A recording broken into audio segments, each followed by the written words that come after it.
I get the question all the time, Troy, how do you grow all these beautiful seedlings?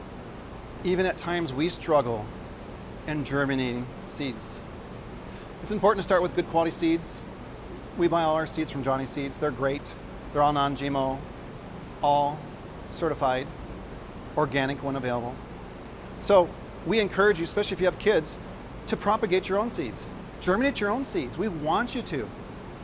Because if our children see where their food comes from, that it's not just from a grocery store, they're going to eat more of it, which then makes them healthier.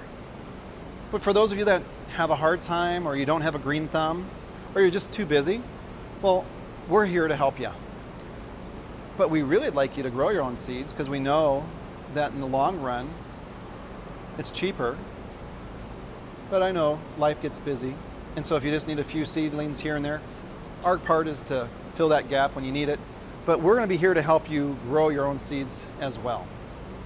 And that's not rocket science. So we're going to have classes that'll go online that will instruct you how to do it. That way you don't have to be a commercial farmer. You'll be able to do it right in your own kitchen with your own kids. So they'll see those seeds germinate, sprout, turn into this living plant, eat it, and they will be healthier. That's what we're trying to do. We're trying to disseminate information so you and your family will be healthier in the long run.